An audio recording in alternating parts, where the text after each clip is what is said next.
will find it helpful to close your eyes. Take your time. Really get yourself back into where you are at that time.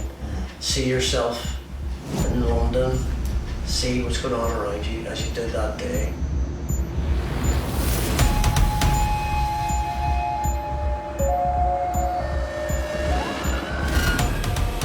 I was only about a car and a half away from the car that exploded. It doesn't make sense. There were people further away that died. It feels miraculous at times that we were able to walk away. You see, even brings tears to your eyes, not even talking about it, doesn't it? Something snapped and he got very violent, and when I kept insisting I wanted him to stop and leave, he got worse and overpowered me and raped me. I remember lifting one person, and beside me on the ground was the crown of a head. It was a female head, but you could tell she had grey hair and a perm. If this had been next Saturday, that was my mum that was dying. That could be her. Stuart's nightmares are omen. He sees that day every time he closes his eyes. And when I have to tippy-toe around the kids and say, shush, shush, shush, don't come in here at the minute, Daddy's not feeling very well. I've spent half my kids' lives doing that.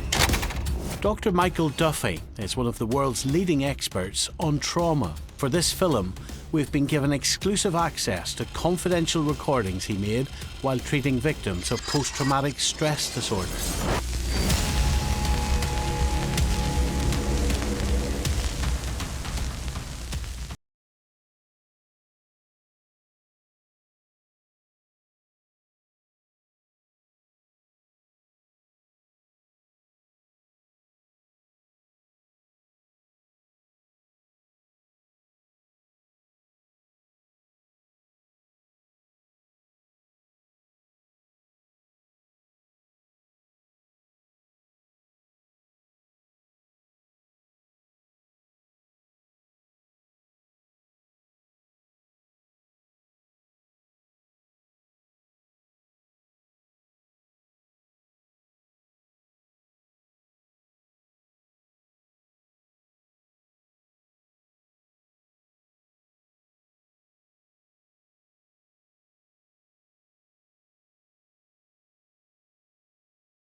Themselves off from the world, who were all the time on the lookout for danger, who were having these strange sensations, waking up in the middle of the night, remembering a trauma as if it was happening all over again. There were a cluster of symptoms that were presenting which didn't fit with depression, and they were being treated by medications in the main. These symptoms bore all the hallmarks of PTSD. Post-traumatic stress disorder is a serious mental condition that can develop after being exposed to a shocking, terrifying, or life-threatening event. Sufferers relive the trauma through nightmares and flashbacks, and they may experience feelings of isolation and guilt. Psychiatrists think PTSD is caused by the brain laying down memories of these events in the wrong place. It's as if it gets overwhelmed. It's actually a memory-related disorder, because that's essentially what post-traumatic stress is. It's a problem with memory. It's a problem with memory being disjointed, of memory not being updated. And therefore, even though the trauma happened 10 years ago, it can still terrorize people today as if it's happening over and over again. It's only really in the 1980s that PTSD was fully understood. A lot of research was done with the veterans coming back from Vietnam. And then a lot of research was done with women who had been raped. We recognized that there was a cluster of symptoms with this group of patients, which was very similar and very different to other mental health disorders such as depression and other forms of anxiety. So when the diagnosis of PTSD came out, it fit the bill with so many of our patients. And so we became interested in studying this.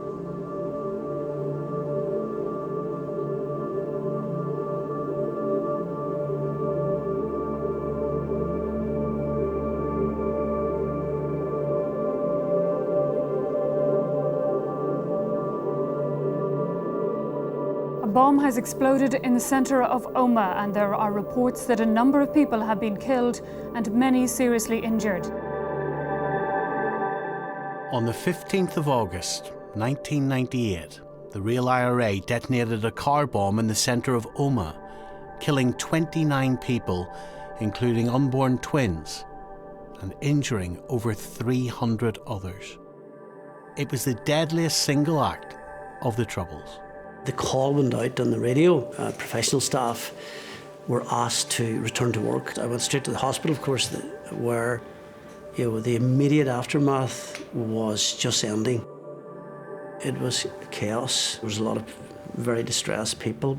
There were a lot of people who were just totally emotionally numb, state of shock. In the weeks after the bomb, our GPs reported something like about 3,500 people coming into them just with this overwhelming sense of anxiety and distress. And that's when the senior team pulled myself and others in and said, we need to set up a separate unit here to deal with this. Michael Duffy was instrumental in setting up a trauma centre in Omagh to treat victims of the Troubles.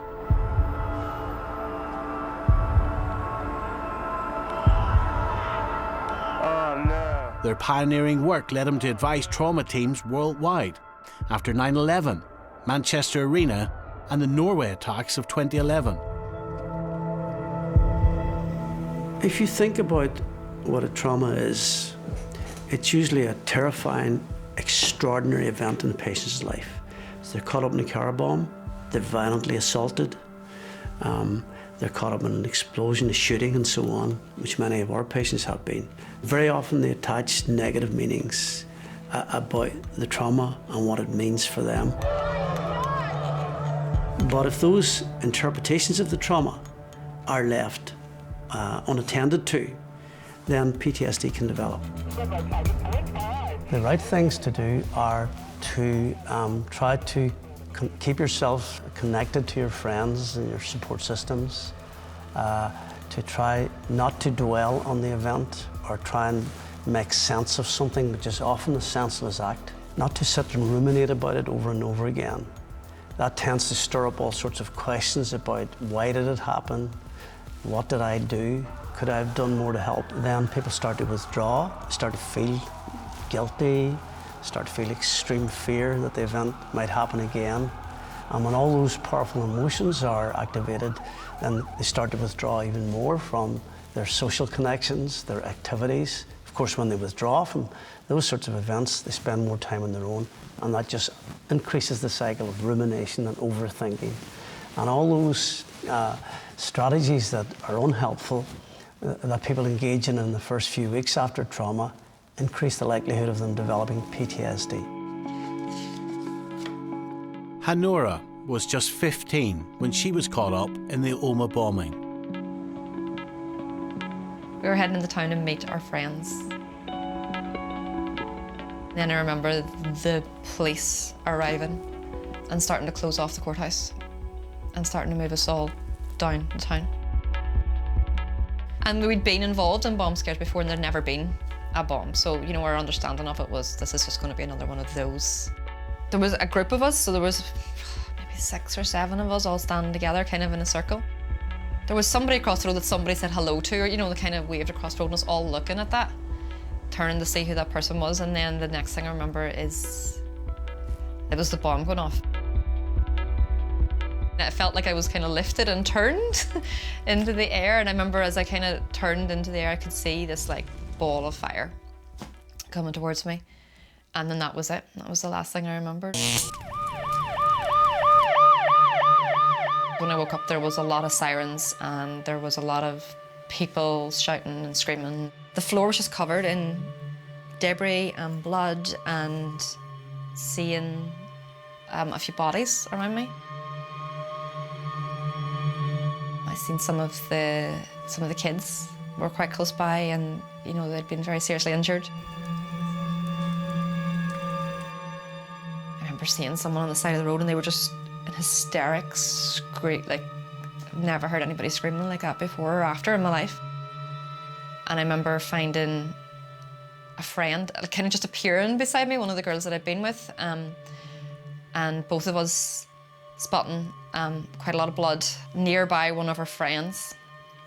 And she didn't seem to be conscious at the time, and obviously our little brains went to the worst case scenario, and I remember the two of us just running, just panicking and running.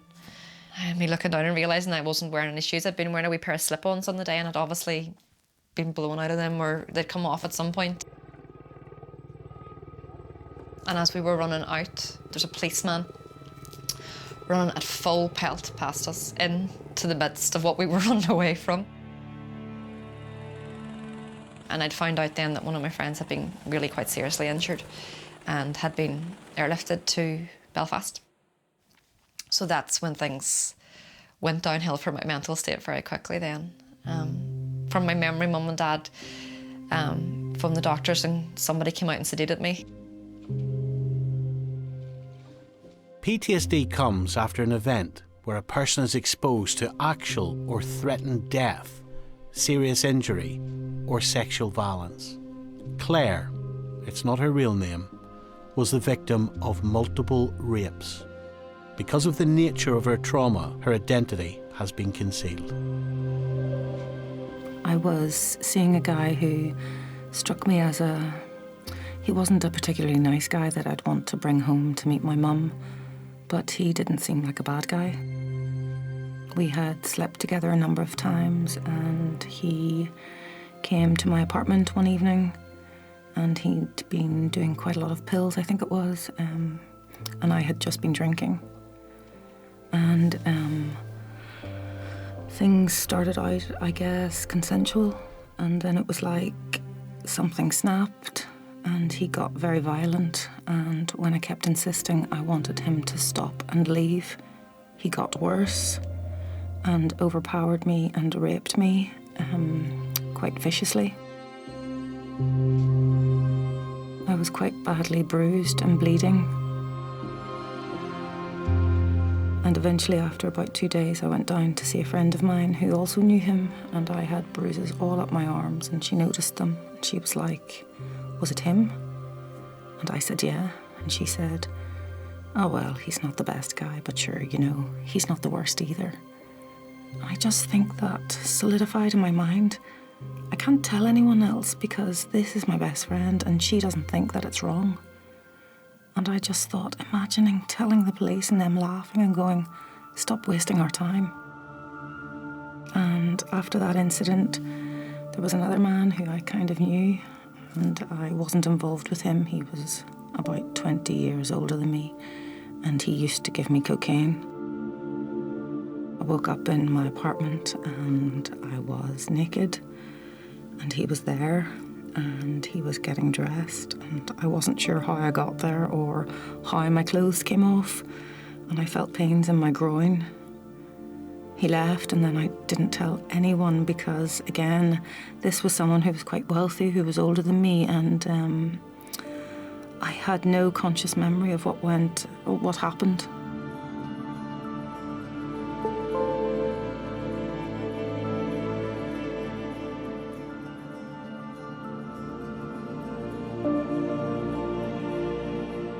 But then I got involved with a man who, again, seemed quite charming.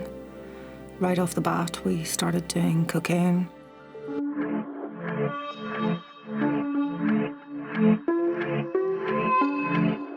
And I learned very quick that he had quite a violent streak.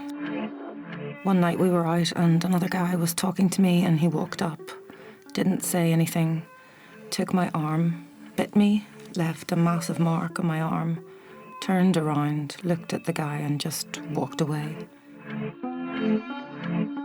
We were having an argument, and then we went back to his apartment, and then we were in his bedroom, and again his aggressiveness came out, and he had me pinned and had my face pressed into the pillow, and he started to assault me, and I passed out at that point.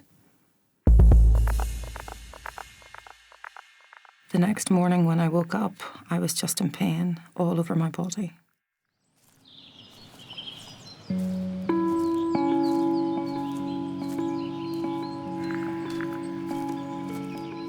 Mark had moved to London, was in a steady relationship, and had just begun a career doing something he loved.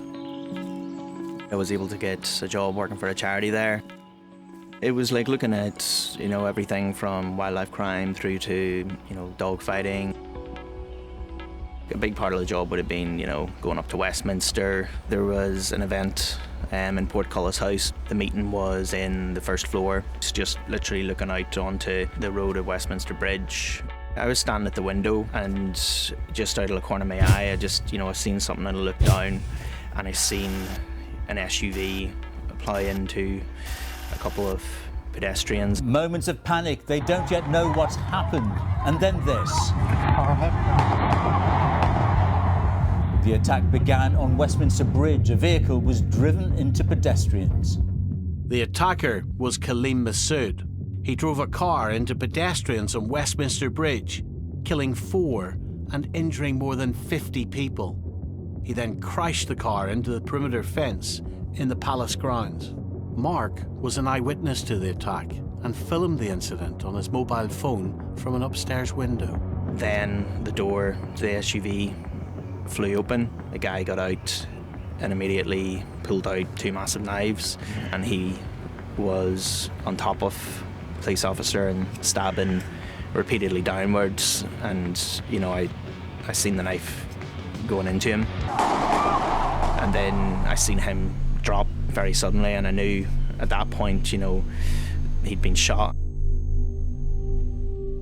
Mark spent the next 6 hours in lockdown, unlocking what he had just seen to the police. Once they'd sort of let us out of lockdown, there's like a sort of underground tunnel between 𝗵𝗏𝗃𝗲𝗏's house and Westminster, and we went through that. And then I remember being really quite frightened and quite scared of actually going to Waterloo Station. And when I went into Waterloo, it was absolutely ram-packed, and I thought if a terrorist was one to target anything, it'd be here. And I think that's whenever that sort of thing started.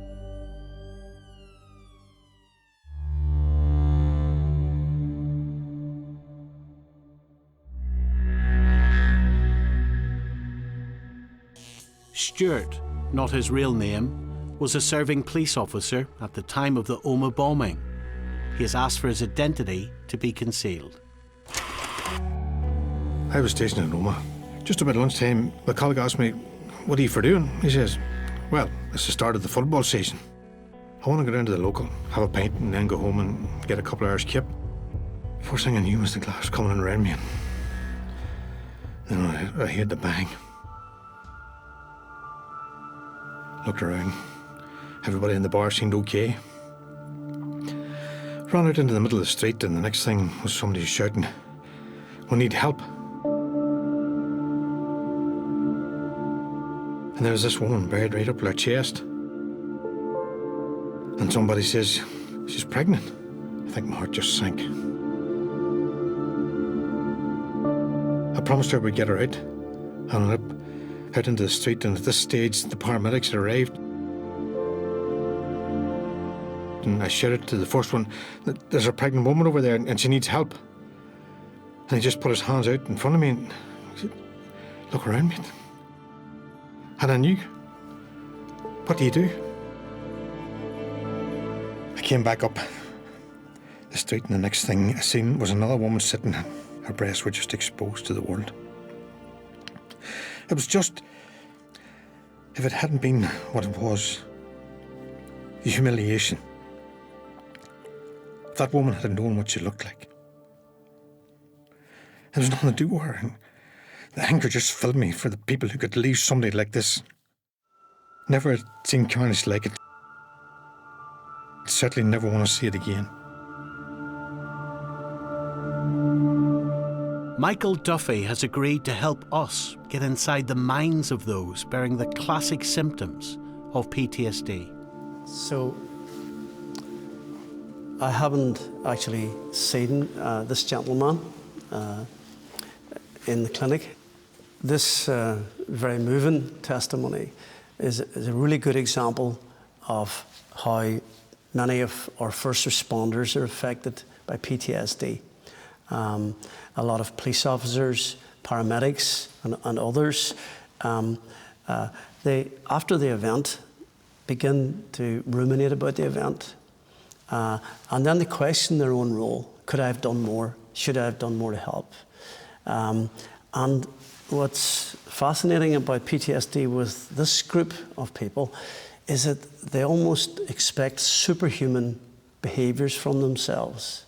This gentleman was trying to cope with a huge amount of destruction, of suffering, of death and injury. And no matter how much he did to help, he was still going to persecute himself with these negative beliefs about not doing enough. I had to carry on working because I loved the job. Until one weekend, I beat up 2 shoplifters, one on a Saturday and one on a Sunday. And I'm going, there's something wrong here. I don't think I even know what the extent was, but what I could have done to someone else. I went to see my inspector and explained to him I was never back in the force again. And this is a very common feature of PTSD amongst paramedics and police officers. And it has devastating effects on their lives, on their health, on their ability to work. Many of them leave their jobs, and of course on their family life and their relationships. Stuart's nightmares are about Oma. Stuart's nightmares are about seeing a lady lying on the ground with white hair, burned, who looked just like his mum. Stuart hears babies crying.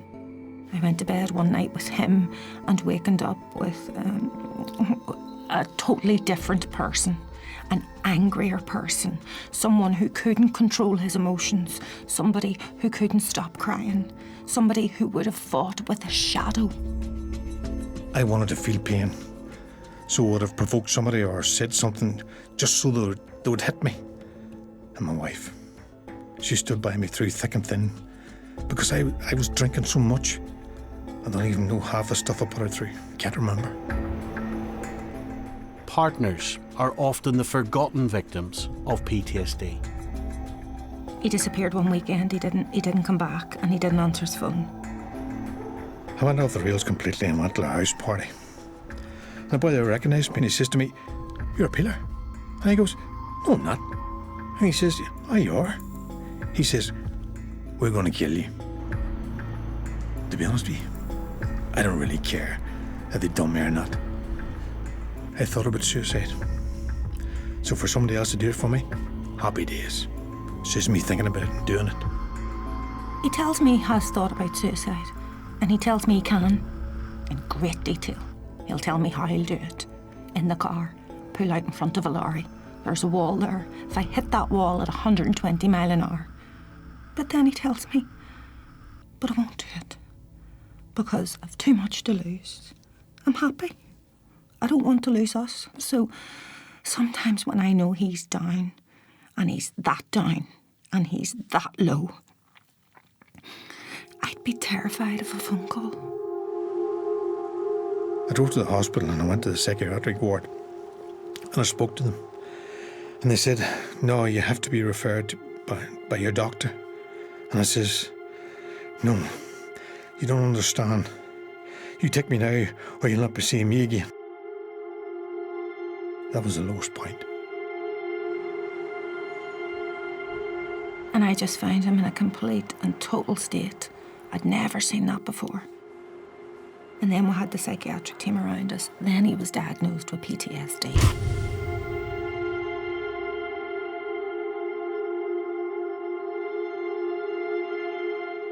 It's not just the individual, but the partners and the family suffer, profoundly. They don't realise that his behaviour is in response to a trauma memory.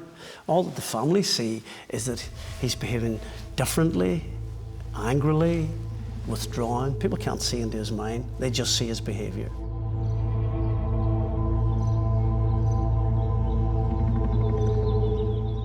After the Oma bomb, Hanora changed.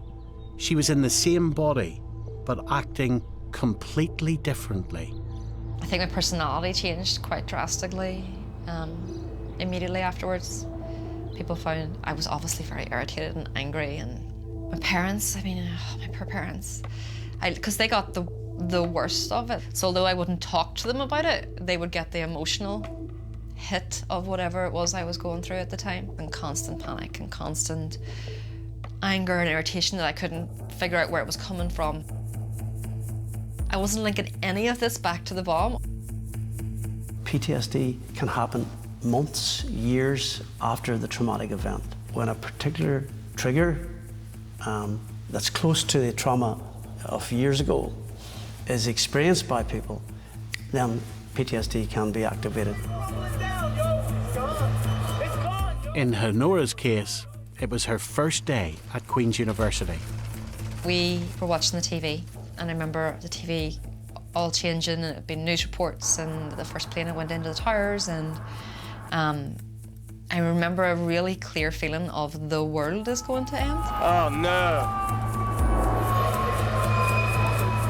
Things went downhill for my mental health quite quickly from then. I just stayed in bed. I got up when made to wash, and Mummy would try to feed me. I didn't eat much, and lost a lot of weight.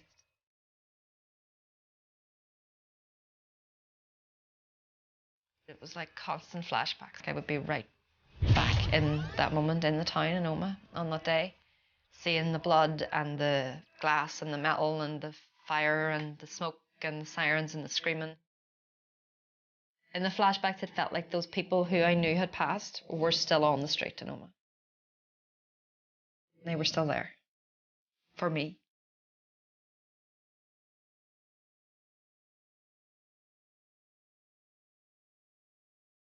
And that was really hard. Often people with PTSD have a belief that these intrusions and these flashbacks just come out of the blue. And that adds to a sense of despair, because they think that they have no control over this, that this awful material is just flooding through their mind. And when we explain to people with PTSD that there are triggers that induce these flashbacks, it generates a sense of controllability for the first time. That it's not coming out of the blue, that it's linked to some aspect of the trauma, be it a smell, a sound, a sight, even something that they touch, a tactile trigger, that's inducing these flashbacks.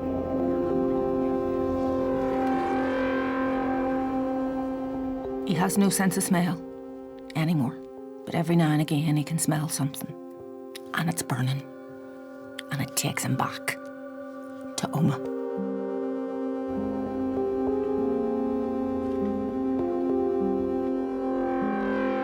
And these triggers that would induce the flashbacks were something that reminded you of the environment where you were in during these traumas. Anything in particular that was a trigger for you?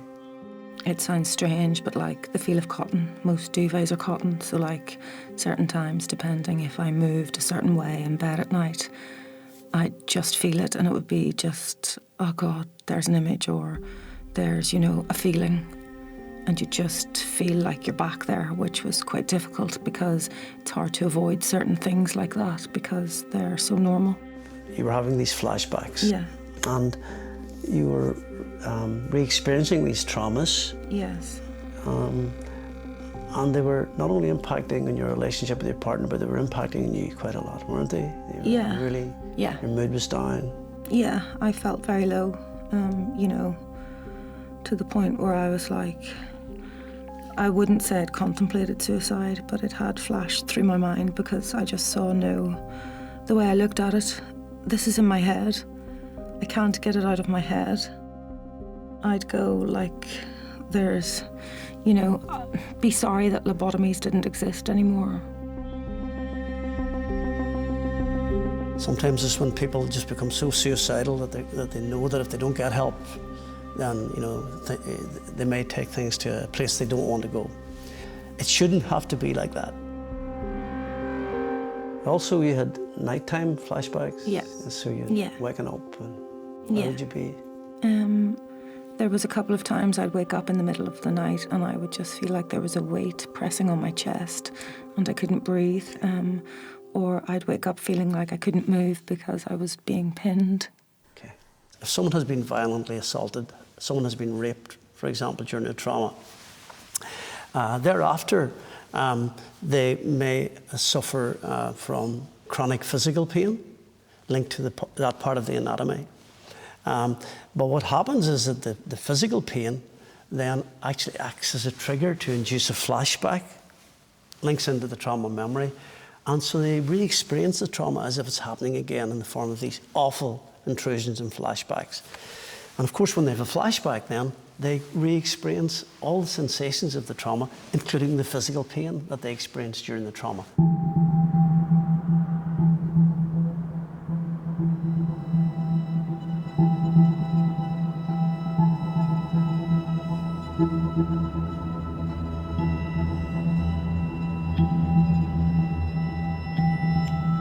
The key part of PTSD is that people avoid anything that reminds them of the trauma. And that makes sense.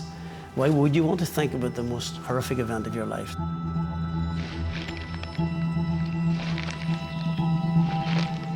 I just wanted to try to continue as normal and just sort of ignore it and hope that it would just go away, but it didn't. And you know, there was the lack of sleep, the constant anxiety, going out in public spaces. Like in the wee town that I lived in, every Saturday they would have had pedestrianised the main street and had market stalls and all that, and I couldn't even go down that because I just thought somebody's going to plough into all this with a car. And like, you know,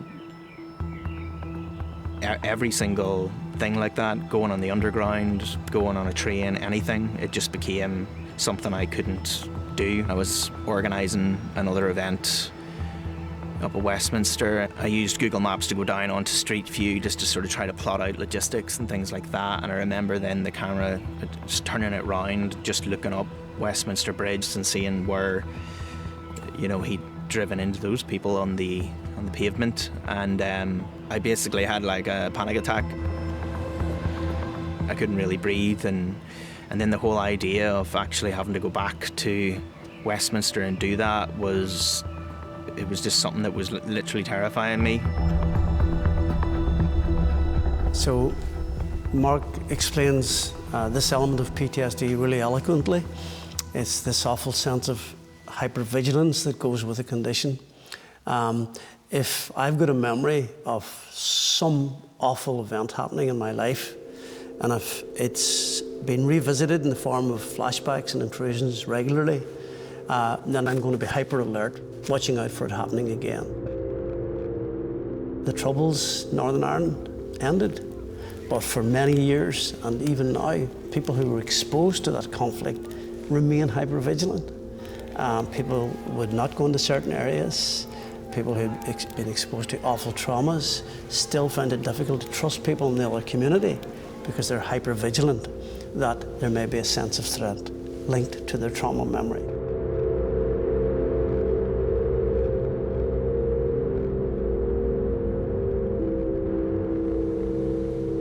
And I remember on my way to one of my exams, just thinking, if I go into that hall, it's going to explode. It wasn't that this might happen, it was if I walk into that there place, it's going to explode and then everybody else is going to get hurt. So it's best if I don't go in there. Exam equals bomb. I got followed by dissidents from a place of work. I was sitting at home at night, blinds open, lights off, watching for cars slowing down, going past. This sense of hypervigilance is particularly pertinent to our society in terms at a group level and a social level linked to the traumatic experiences of 30+ years of conflict.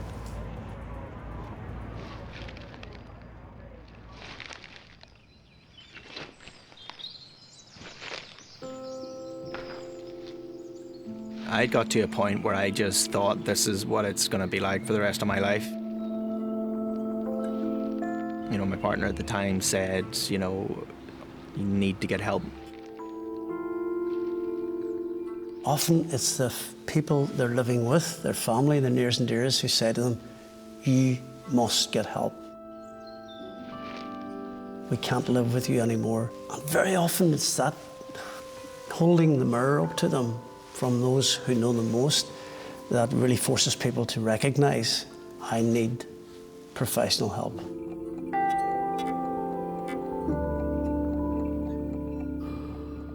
We now have really effective treatments for PTSD.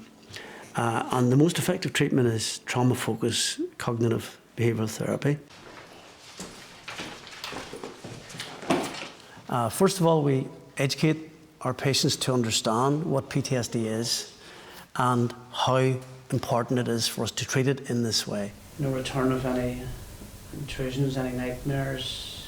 No nightmares. So people try to avoid anything that reminds them of the trauma. They also try to suppress the trauma memory. And all the research now tells us that that simply magnifies two things. First of all, it increases the amount of times you're likely to have an intrusion or a flashback. And secondly, they're likely to come back much more strongly. Cognitive behaviour therapy is a talking therapy. Through one-to-one counselling, the objective is to repair the patient's memory of a traumatic event. You're about to witness something very intimate. We have exclusive access to the sessions, which were recorded in real time. And so the therapy has to address the trauma memory. And what we do is we help the patient go back in and relive the trauma in a safe environment, and that's the difficult part. And we spot the aspects of the trauma that we need to work on. The patients also need to keep a trauma diary, make audio recordings of their feelings, and revisit the scene of the event. But some memories can be just too raw to come back to. He sees that day every time he closes his eyes, but he doesn't want someone to make him relive that. He can't do it. PTSD is so perfectly treatable. This gentleman talked about going to hospital and going down to medication, been medication for years, and his partner said that he didn't want to talk about the trauma or go there. And that makes sense, of course. Why would you want to talk about the worst incident perhaps that's happened in your life? But in therapy, it's essential that we revisit the trauma.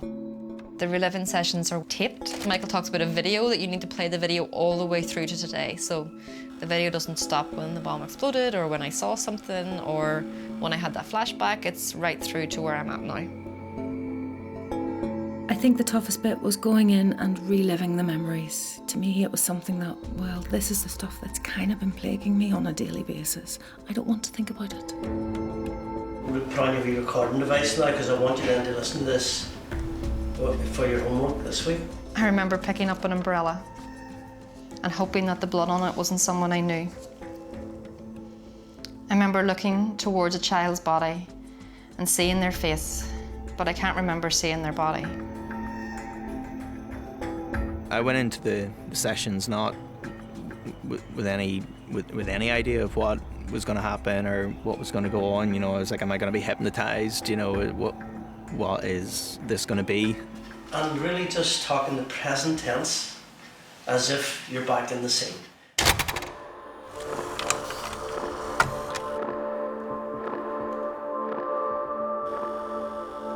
Get to Waterloo, I'm sort of a bit worried about that because I think, well, that could be a target as well if there's more stuff going to happen today.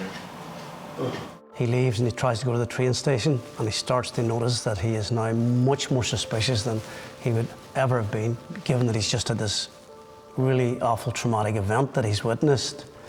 His mind is unable to process it. He's now in a state of hypervigilance. And therein is the start of his post-traumatic stress disorder beginning to develop.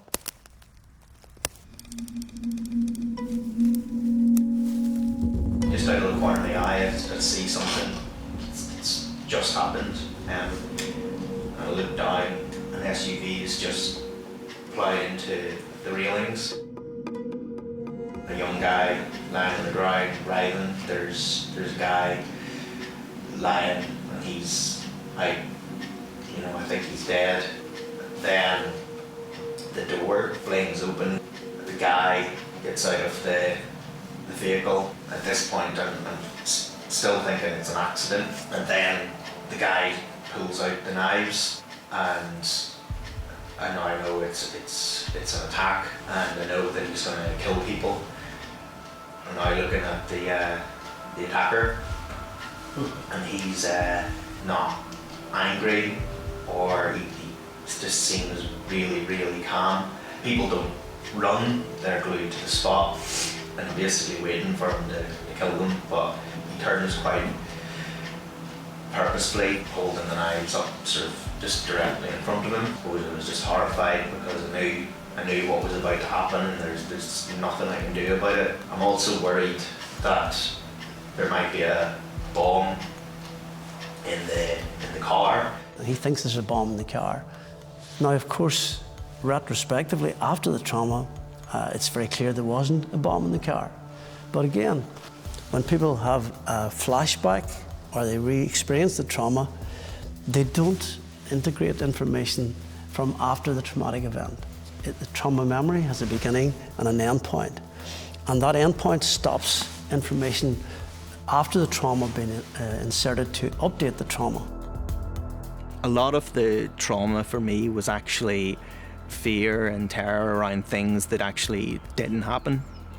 So it was the idea that there was a bomb, that we were going to get blown up, that there was multiple attackers and we weren't safe where we were, and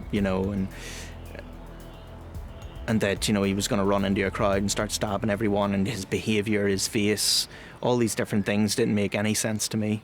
But I'm still thinking that _HV could blow up, so I thought at least get the registration plate. When it comes to that point during the reliving, I asked the question, and what do we now know? There is no bomb in the car. These people will be okay. They will survive. And to see a police officer running towards my direction, he stumbles. The attacker is now on top of him, stabbing downwards. I'm screaming, he's killing that fucking police officer. Somehow the police officer, he's got away from him. The attacker is now following him. He's now dropped abruptly backwards. He's been shot and he's been dealt with. Hanoura's outward appearance suggests normality. The diary of her 10 weeks of therapy tells the story of a mind trying to cope with what it experienced. 29th of June 2002. I've been asked to journal my journey through my PTSD recovery. By the way, I'm 19, currently studying law with politics at Queen's. I've just finished up first year. I was only about a car and a half away from the car that exploded. It doesn't make sense. There were people further away that died. It feels miraculous at times that we were able to walk away. You have this delayed onset PTSD, which in Northern Ireland has been a big issue because many people tried to cope with their PTSD for years, but there was so much violence going on that for some people it was only a matter of time before another event triggered their trauma memory, and then they developed PTSD years later. So maybe we'll look at that and see how that's been operating, Nora? Yeah, just definitely. how the relapse strategies holding out for you. I had an assessment with Michael first, and I remember him listing off this ream of everything I was going through. She'd now lost interest in things generally, couldn't be bothered going out, found it impossible to experience any joy in her life. And him saying, okay, so you're experiencing flashbacks, you are experiencing irritation, you're angry, you're upset, it's hitting you from nowhere, you don't know what's happening. And me looking at him, going, how do you know that? Remember we talked about the cognitive distortions? Yeah. It never ceases to amaze me how when you explain to people that what they're suffering from is a condition called post-traumatic stress disorder and not something that's an inherent sign of weakness on their part, how empowering that is. He says, you're not going crazy. And even to this day, that really, really wells me up, because I really believed I was going crazy, and that nobody could help. And then all of a sudden someone was standing there telling me exactly what I was going through and telling me it wasn't crazy, that I was ill, and that they could help. They could make things, help me get back on track and make things a bit better. And to be honest, that in itself would have been a load of therapy. That in itself was everything I needed to hear. These flashbacks were not a sign that she was going mad and losing her mind, but they were simply part of this condition. And normalising what she was doing, normalising her withdrawal. Is that what was driving the anger? And I remember how, after that session, she almost experienced a sense of relief that this was not something that was an indication of a weakness in her that was going to be with her for the rest of her life. And in many cases, the trigger can be an unintended statement that people make. For example, as was said to Ҳонora by someone, you must feel really lucky when you see all your friends, how injured they are, that you managed to escape. Now, that was like a sabre through the heart, because she was tormented by these psychological injuries. But she now had an additional set of beliefs which are, my goodness, I have no right to think I'm suffering. And to say that I was mentally injured by it seems trivial at times, although I know different professionally and logically, but on an emotional level, it feels like, you know, I got away easy because I did walk away, and I'm eternally grateful that I walked away. But I walked away injured, just in a very different way.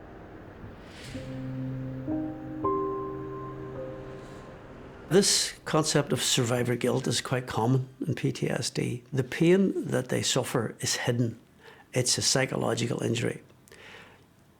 And therefore, society tends to be less tolerant, empathic towards people with such conditions.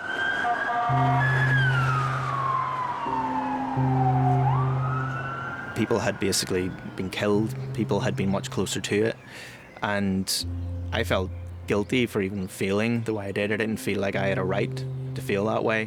One night I was lying in bed. I could hear a baby crying, and I thought, child next door must be having a restless night.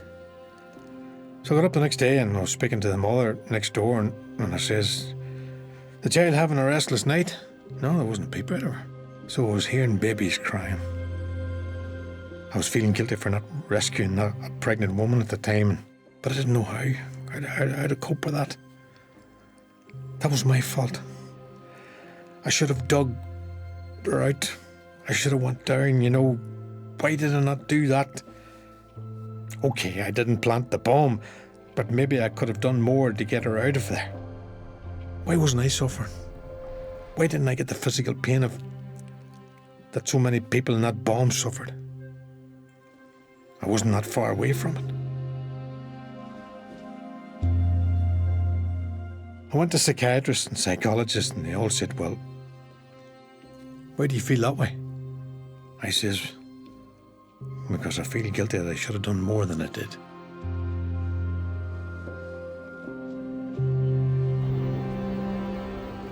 And so what we do is we discover what the thoughts are driving the guilt. So I should have done more to help the people in the day. And we subject them to more scrutiny.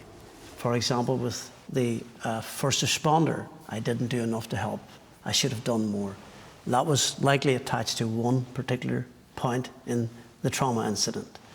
With Ҳонора, it was linked to one incident when she saw a little boy who was lying, dying, or probably dead at the time.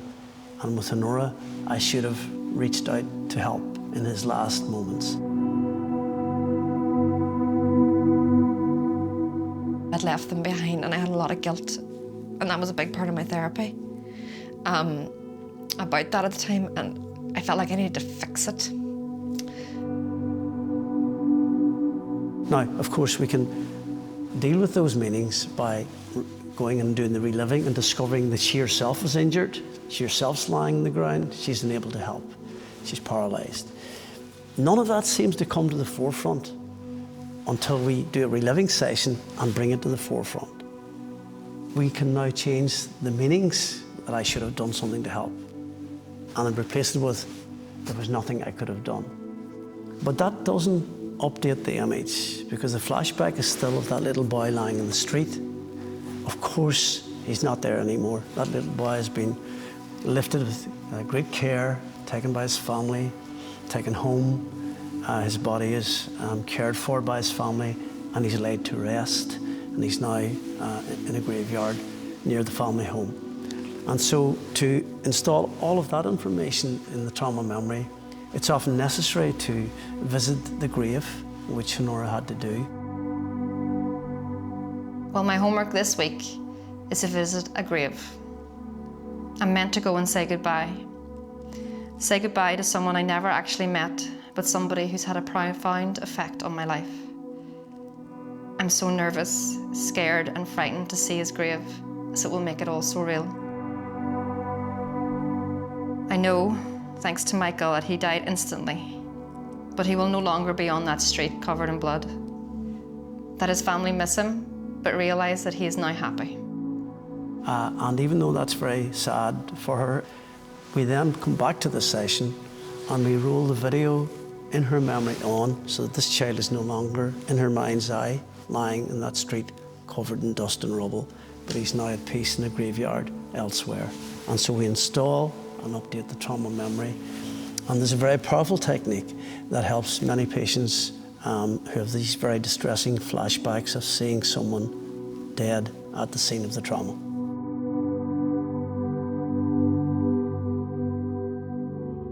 I felt like I had left them behind and I had a lot of guilt. Now I know now, and obviously through the therapy, that that's not the case. Like, you know, your brain does what it does in a trauma and it tries to get you out of the situation as quickly as it possibly can. And I had no control over that. And that was a big part of my therapy, was coming to terms with that. So, do you know,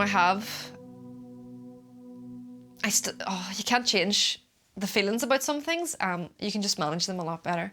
So I still have, like, when I think about that, I still have some guilt about the fact that I left people, but not in a way that, you know, traumatizes me or holds me back in my life or anything like that. I know that I did everything that I could do, not only on the day, but in the wee while afterwards.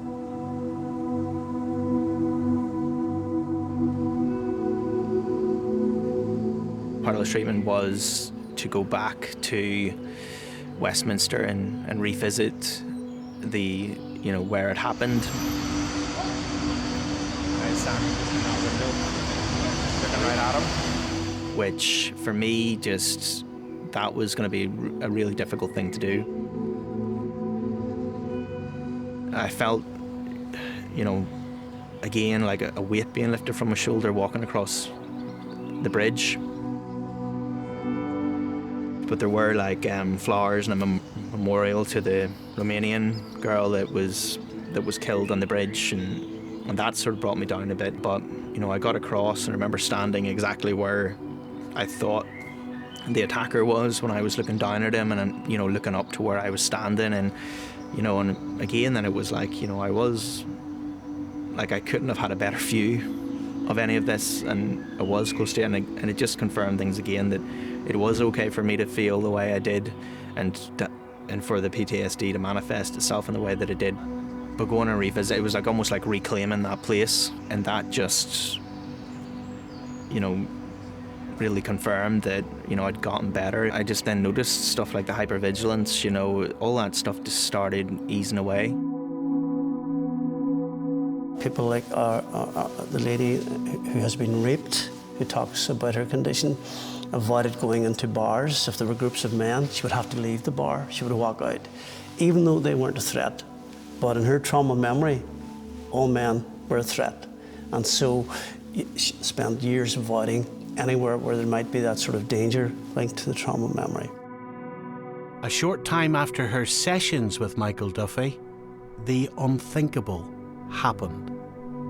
One of these guys, these former abusers in your life, actually arrived in your working environment? Yeah, he came in, and I think he was as shocked to see me as I was to see him. And part of me wanted to leave. That was my immediate response, was just get out. The whole incident lasted about 5 minutes, and he left, and I just kind of thought, he'll never come in here again, which is good. But also, I didn't disrespect who I am. I just maintained my own sense of self and kind of But you didn't run away? No. How did that feel afterwards, that you had, that you hadn't run away, you'd stood your ground? Yeah, I felt amazing. I just decided to take the high ground and go, you know what, I'm better than you, I'm here. You did everything you could to try and mentally break me, but you didn't. Yeah. Well done, well done. When we pull those various elements of our therapy together, what tends to happen is that the memory tends to settle down, and we can reconnect it with the rest of the patient's memories to allow them to reclaim their lives again. Minds can heal, and people can be themselves again. Thoughts of the bomb rarely pop into my head anymore unless I'm reminded of something. But even then, it doesn't happen as much. But when they do, instead of blocking them out, I embrace the thought, I think about it, figure it out, or follow it through to a happy ending. Those images and those memories are going to be with me forever, but the difference is now is that, I know how to deal with them, because I'd went back and I'd updated those memories with what actually happened and just fixed everything, because there was a lot of repressed memories, a lot of repressed feelings, and bringing them out wasn't an easy thing to do, but I needed to deal with them.